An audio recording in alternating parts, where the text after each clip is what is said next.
Olá, bem-vindos ao podcast CBO.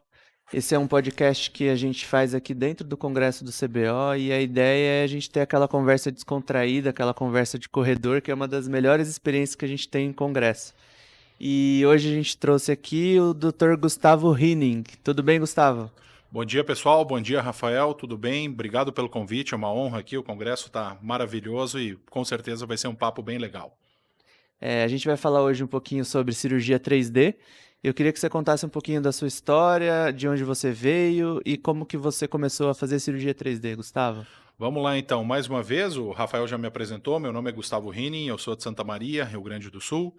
Trabalho com retina e catarata. E a minha história com o 3D, Rafael, ela é um pouco antiga. Em 2012, outubro mais precisamente, eu fui para um congresso na Turquia. E lá eu vi a primeira vez transmissão de cirurgia ao vivo em 3D. E eu fiquei maravilhado, cara. Aquilo explodiu meu cérebro, tá? Sinapses tudo dando choque uma na outra. E eu decidi, foi amor à primeira vista, que eu queria muito trazer aquilo para cá. Era uma coisa difícil, na época o material era caro, não tinha ainda divulgado nenhum equipamento 3D na nossa área. E pesquisei durante 4 anos, testei pessoas, testei primeiro para fazer com a câmera 2 iPhones, não deu certo, o delay era enorme, alinhar as imagens era muito difícil. Até que em dezembro de 2016, um pouco antes, eu conheci um engenheiro especialista em áudio e som de casa noturna. Foi a única pessoa que entendeu o que eu queria. Aí ele me falou o que tinha que ser comprado, eu já tinha ideia como montava, ele me orientou e em dezembro de 2016 nós acabamos fazendo o primeiro sistema de uso de alta escala do hemisfério sul. E desde então a minha paixão com o 3D é ilimitada. É um caminho só de ida, na minha opinião. Legal. Conta pra gente um pouquinho do que você precisa para ter um sistema 3D pensando no básico, assim, basicamente 2 imagens, uma tela 3D, né? Conta pra gente um pouquinho como que a gente consegue enxergar 3D na televisão, por exemplo. Isso, alguns amigos até hoje vêm me perguntar assim, eu gostaria de replicar, como é que faz? A grande barreira hoje é a indústria deixou de produzir televisão 3D porque o conteúdo 3D não convenceu nas televisões. Existem até agora algumas correntes, alguns pedidos para que se volte a fazer televisão 3D, mas eles vão pesquisar alguma coisa nova na minha ideia. Basicamente, a imagem 3D não é uma coisa nova. Há mais de um século, final do século XIX, já tinha projeções 3D.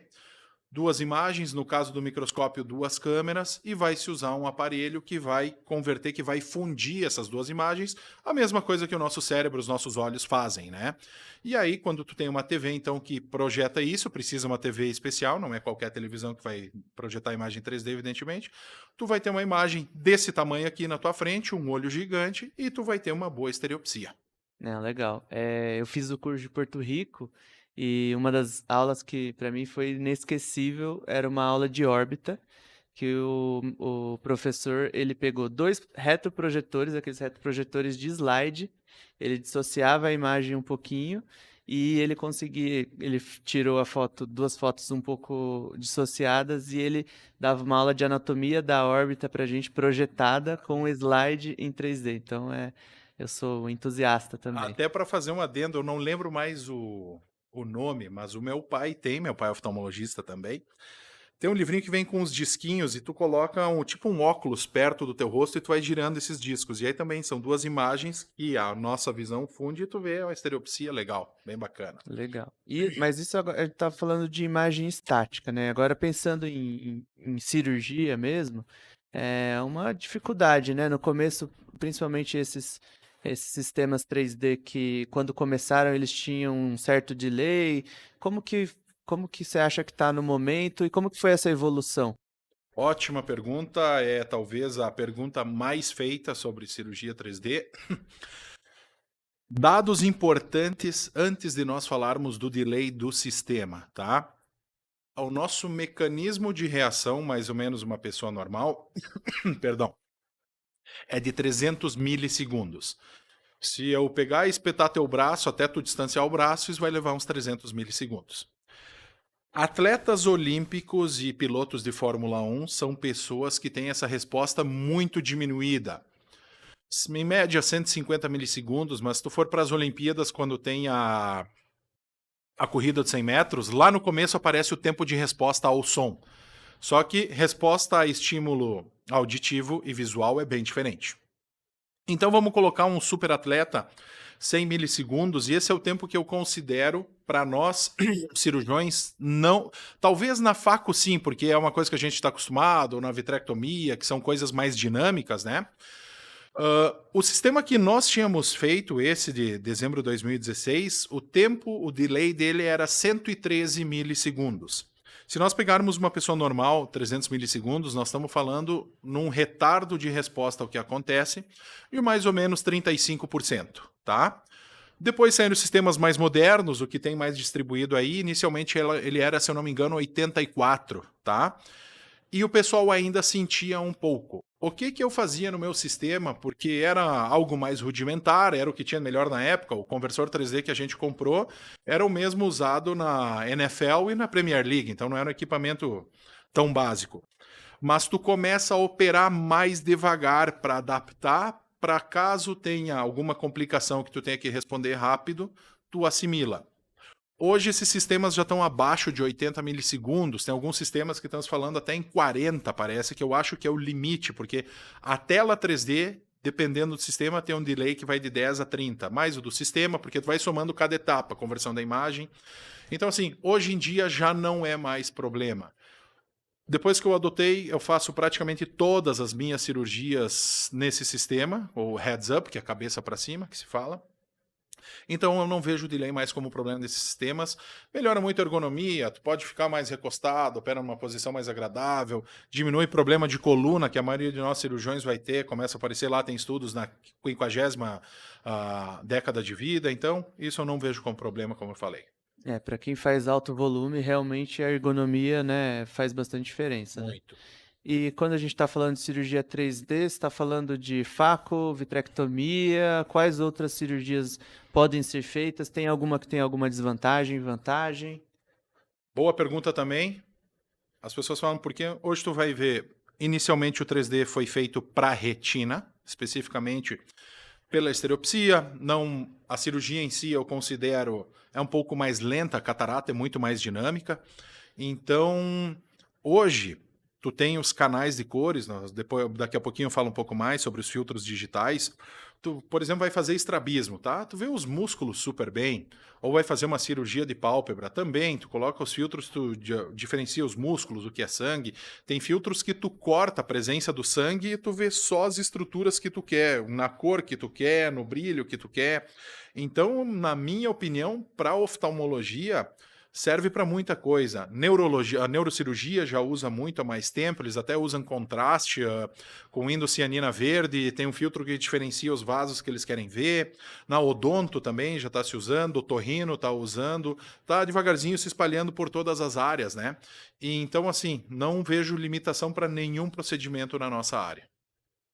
Alguma desvantagem que você acha, 3D para isso não é muito bom?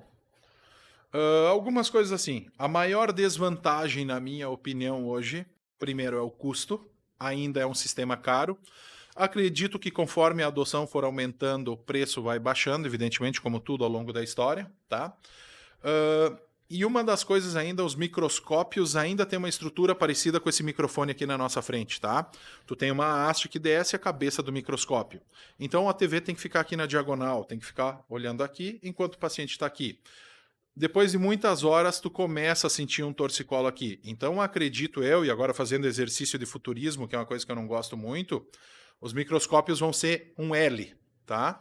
Então, a haste vem aqui e a cabeça vem aqui. E aí a gente vai conseguir olhar reto para frente sem tendo nada para interromper.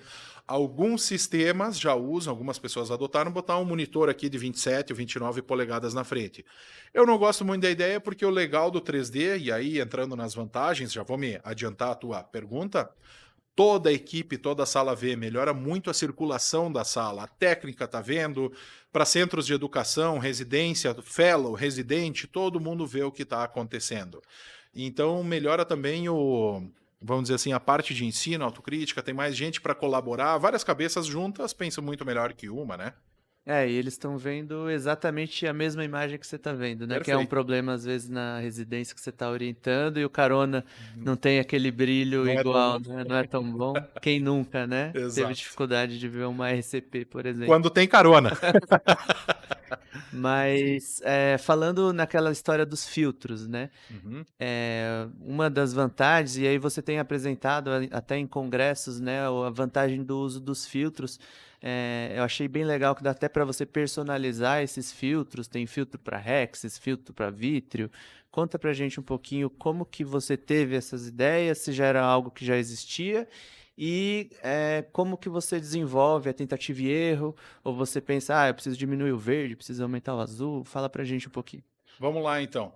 Isso é uma coisa que eu até estava, né, acho que em algum webinar aí que a gente estava, enfim, eu não vou lembrar. Vai chegar um momento em que as residências vão ter que aprofundar ou aumentar no seu currículo o estudo das cores.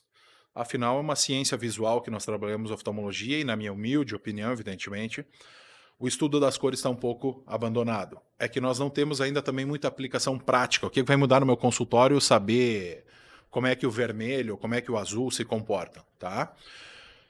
Filtros, da onde nasceu a ideia? Eu era R1 e aí me chamou a atenção um dia, eu sempre gostei da luz azul cobalto desde que eu ia lá no consultório do meu pai.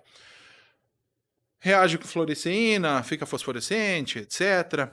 E aí, fluorescente, na verdade, e aí eu coloquei o filtro azul, fui examinar um olho normal, era uma consulta de rotina, passei sem nenhum problema, e eu vi que havia um certo brilho da cápsula do cristalino quando eu colocava a luz azul cobalto.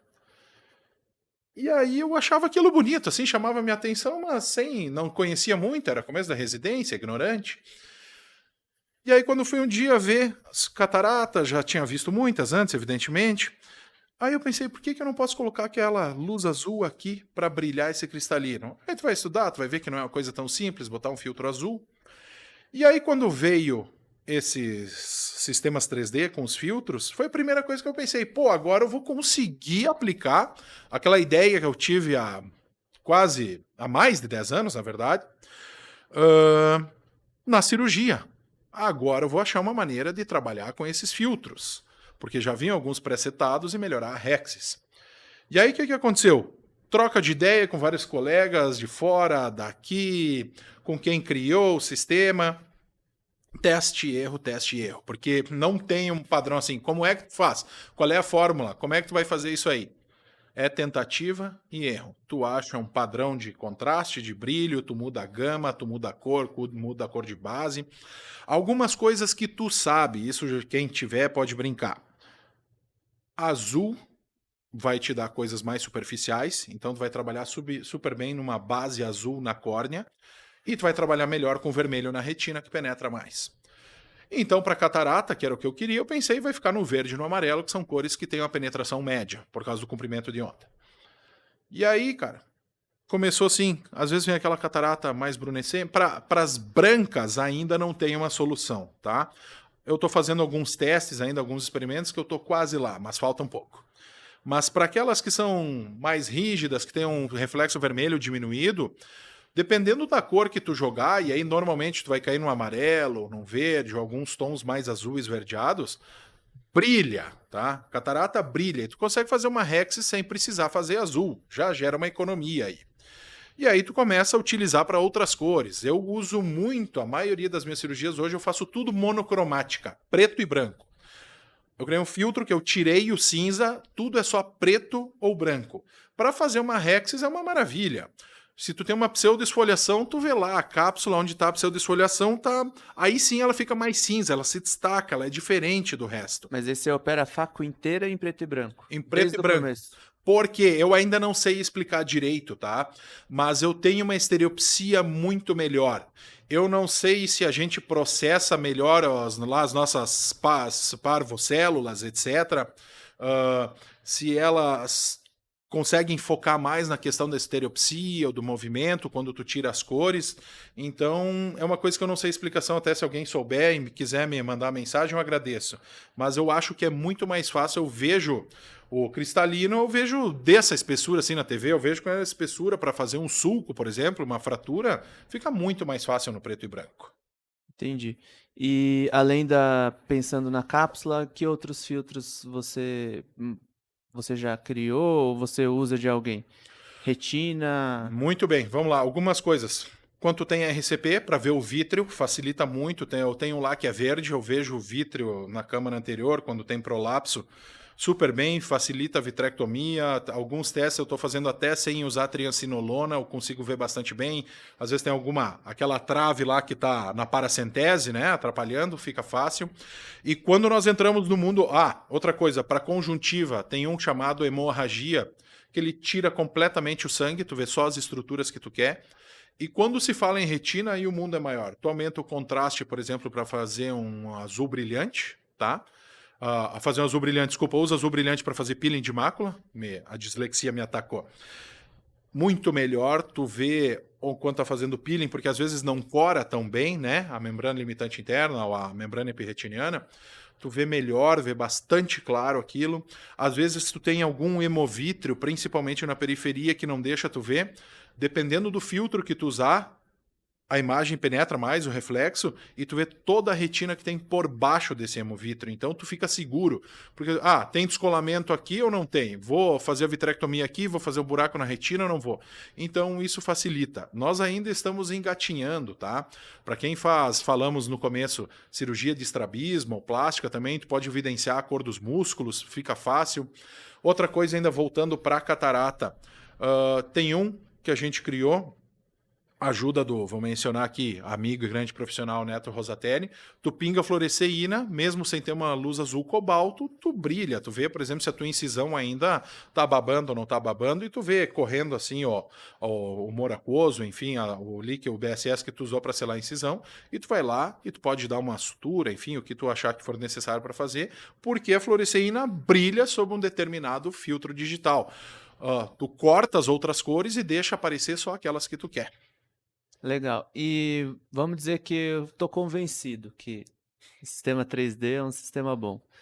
Eu vou começar a fazer minha transição. Quantas cirurgias, mais ou menos, para catarata e quantas para retina que você acha que o cirurgião deve fazer já para estar confortável com o sistema?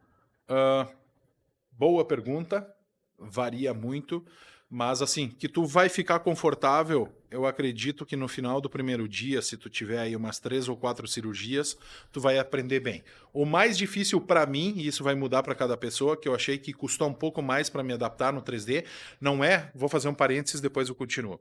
Não é a mesma curva de aprendizado quando a gente começa no microscópio, tá? Que demora muito para a maioria. Tu já tem uma experiência com microscópio, então teu cérebro já está adaptado a olhar para outro lugar e não para onde tu está trabalhando, aqui embaixo. Eu diria que com 3, 4 cirurgias tu vai aprender bem. A coisa mais difícil é suturar, até que tu aprende o movimento e tal. Então isso no começo o delay custava, porque tu mexeu aqui e ainda não acompanhava na imagem. Agora não, é quase instantâneo.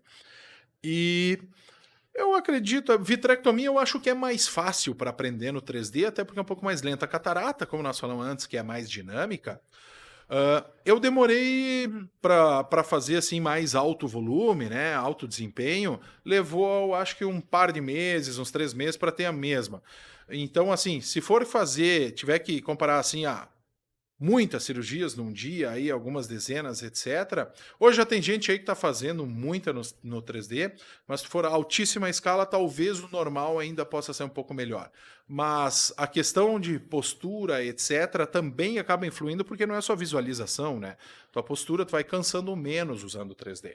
Então, a questão, para responder a tua pergunta, eu dei uma baita volta para chegar aqui, eu não vejo mais o tempo de adaptação como uma limitação para o 3D. Beleza. E pensando assim no futuro, você acha que o 3D vai substituir o microscópio normal, ou pelo menos vai ter bastante parcela de pessoas usando mais o 3D do que o microscópio tradicional? Se a questão do custo melhorar, e a tendência com o tempo é que melhore, como nós já falamos. Eu acredito que sim. Eu tive nos Estados Unidos faz um mês e meio, mais ou menos, em Cincinnati, tive a chance de experimentar um microscópio que é com um capacete, tá? O capacete tem um delay de 19 milissegundos, até pelo tamanho da tela, então é imperceptível. Ele tem alguns problemas ainda como peso, adaptação, e tu não vê o ambiente. Eu gosto de, quando eu estou usando a TV lá, 1,5 m, 2 de distância de mim, que eu vejo tudo que está acontecendo ao redor. Eu me sinto mais seguro assim. Mas o capacete, a imagem é maravilhosa, tá? O delay, então, como eu falei, o tempo é quase inexistente, certo? Eu acho que é a tendência, como eu falei, eu sempre falo várias vezes essa frase, que é um caminho só de ida, porque depois que tu acostuma, tu vê, tá lá numa TV do tamanho dessa nossa aqui, 60 polegadas, tá? Tu vê um olho desse tamanho, tu vê muito mais detalhes. Tu vai fazer um peeling de mácula, tu vê as fibras nervosas da retina é desse tamanho assim, tá? Então eu acho que quem tiver a chance, quem puder devagar, vai acabar adotando. Legal. E pensando agora em melhorias do sistema 3D, o que que você acha que ainda pode melhorar? Se tem alguma coisa que ou já atingiu o ápice? Você acha que tem alguma coisa que Assim, hoje tá bastante bom. Como é algo relativamente recente, tá? Nós fizemos esse sistema, começamos em dezembro de 16. Depois entrou o comercial no Brasil, eu acho que na metade de 2018, mais ou menos, ou primeiro quarto, primeiro terço de 2018. Ainda estamos engatinhando. Essa questão dos filtros é bem nova. O que era um grande sonho meu, a gente fez 2 ou 3 semanas atrás, angiografia intraoperatória, tá? Então, tá lá, coloca um filtro especial, injeta a fluoresceína na veia do paciente, em poucos segundos começa a retina a brilhar, e aí tu vê onde é que tem isquemia na retina, tu não vai precisar fazer fotocoagulação nas regiões saudáveis da retina, faz só onde tem isquemia. Então, eu até fiz um paralelismo essa semana com alguém que veio me perguntar que viu esse vídeo. Cara, mas qual é a aplicação? É mais ou menos como uma cirurgia refrativa personalizada. Tu não precisa mais, que eu sempre brinco, amputar a retina fazendo laser em tudo. Claro, tem pacientes que não vão conseguir fazer esse controle glicêmico, mas aí já não é um problema nosso, tu dá uma chance, tá? Então, assim, tem coisas para vir que a gente não sabe o que é ainda, novos filtros, novas capacidades, talvez mais definição. Algumas empresas já estão falando em fazer isso em 8K, tá? Hoje a visão são 2 câmeras Full HD, então tu tem uma visão, na verdade, é uma TV 4K, mas a tua visão é 2K, certo? Quando nós tiver 8K, tem coisas que nós não sabemos ainda, mas eu acho que nós estamos longe do ápice ainda, porque digamos assim, são os primeiros aparelhos que nós temos na história, uma das maiores revoluções na visualização do microscópio, que tem 100 anos, ele se tornou binocular na década de 50, eu acho que a Zeiss fez o primeiro, o pessoal do otorrino usou o primeiro, da gineco, e depois os oftalmologistas aperfeiçoaram muito o microscópio. Então eu acho que, como tudo, sempre tem coisa para melhorar. E aí você falou mais cedo que você não gosta de futurologia, né? Mas já dando uma viajada. Você acha que no futuro, talvez, com o aprimoramento desse sistema, talvez 5G, eventualmente a gente vai conseguir fazer uma cirurgia remoto?